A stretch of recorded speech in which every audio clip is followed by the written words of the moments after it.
জান্নাতে যারা ঢুকবে in the day of judgement, কিয়ামতের দিন জান্নাতীরা আল্লাহকে দেখতে পাবে। ইন্নাকুম সাতারাউনা রাব্বাকুম আয়ানান কামা তারাউনা হাযাল কমার।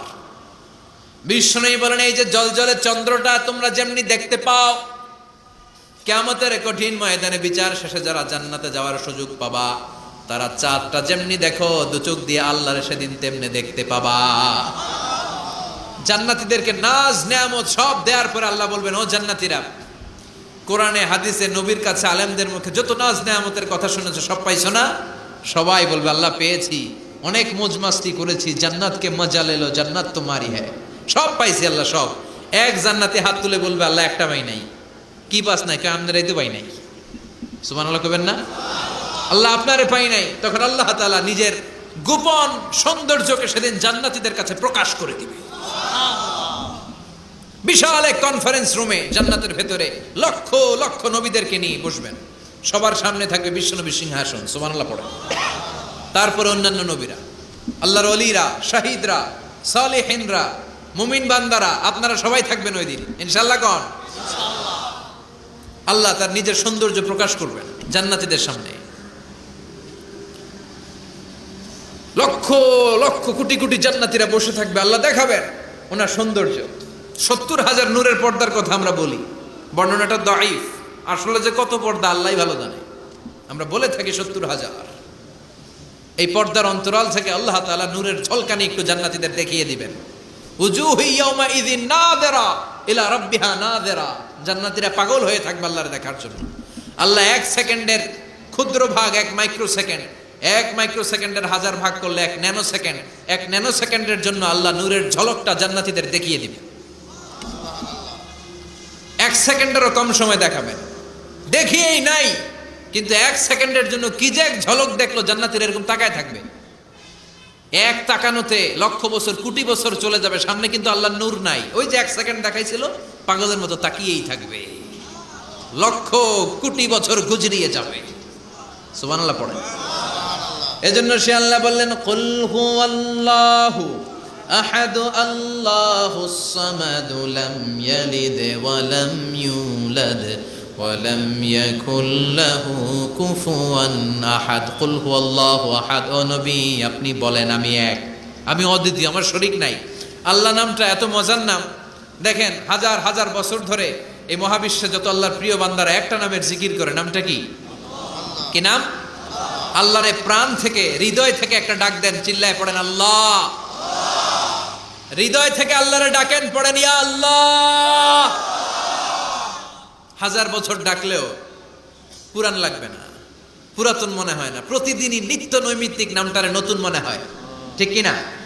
এজন্য আল্লাহ বললেন, হুয়াল আউয়ালু ওয়াল আখিরু ওয়াজ যাহিরু ওয়াল বাতিন ওয়া হুয়া বিকুল্লি শাইইন আলিম। প্রথমেও আমি, শেষেও আমি, গোপনেও আমি, প্রকাশ্যেও আমি, ঠিক কি না?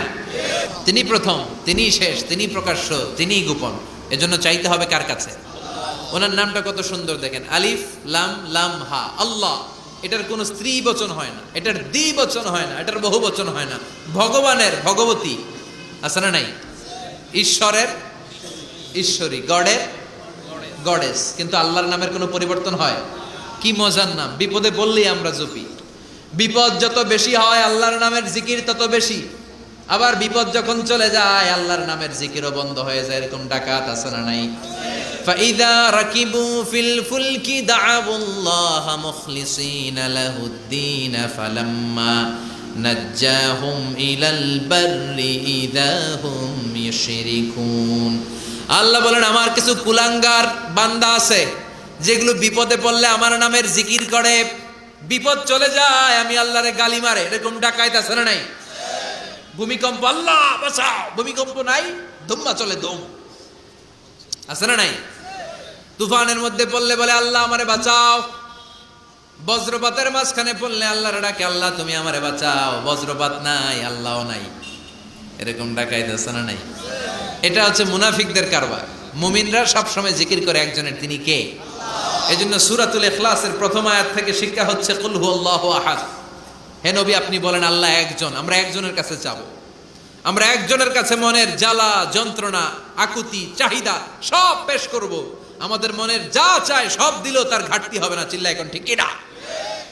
এরপর আয়াতে আল্লাহ বললেন আল্লাহুস সামাদ, তিনি অমুখাপেক্ষী। গোটা বিশ্বের সবাই আল্লাহর কাছে ফরিয়াদ করে, আল্লাহ কারো কাছে ফরিয়াদ করে না। ঠিক কিনা? এরপর আল্লাহ বললেন লাম ইয়ালিদ ওয়া লাম ইউলাদ, তিনি কাউরে জন্ম দেন নাই, জন্ম নেন নাই। সুবহানাল্লাহ পড়েন। ওয়া লাম ইয়াকুল লাহু কুফুয়ান আহাদ, তার মতো কেউ নাই। এটা আল্লাহর অস্তিত্বের ব্যাপারে একটা গুরুত্বপূর্ণ আকীদা। খেয়াল রাখবেন, আল্লাহর মতো কেউ হয় না, তিনি তার মতো। তিনি, অনেকে প্রশ্ন করে, কারণ হাদিসে পাওয়া যায় আল্লাহর হাত আছে, ইয়াদুল্লাহি ফাওকা আইদিহিম ইয়াদুল্লাহি ফাওকাল জামাআ, একসাথে যারা থাকে তাদের উপর আল্লাহর হাত থাকে। তার মানে আমার মতো হাত না, আল্লাহর রহমত থাকে। ঠিক কিনা? আল্লাহ আরশের উপর থাকেন, কেমনে থাকেন এটা আমরা জানি না। এজন্য ইমাম মালিক বলতেন আল ইস্তিওয়া মা'লুম, আল্লাহ যে আরশের উপর আছে এটা আমরা জানি। ওয়াল কাইফিয়াতু মাজহুল, কিন্তু কেমন ভাবে আছেন এটা আমাদের অজানা।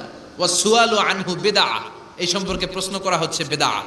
এজন্য তাফাক্কুর ফি খালকিল্লাহ ওয়ালা তাফাক্কুর ফিল্লাহ, আল্লাহর সৃষ্টি নিয়ে গবেষণা করো, আল্লাহর নিয়ে গবেষণা করো না।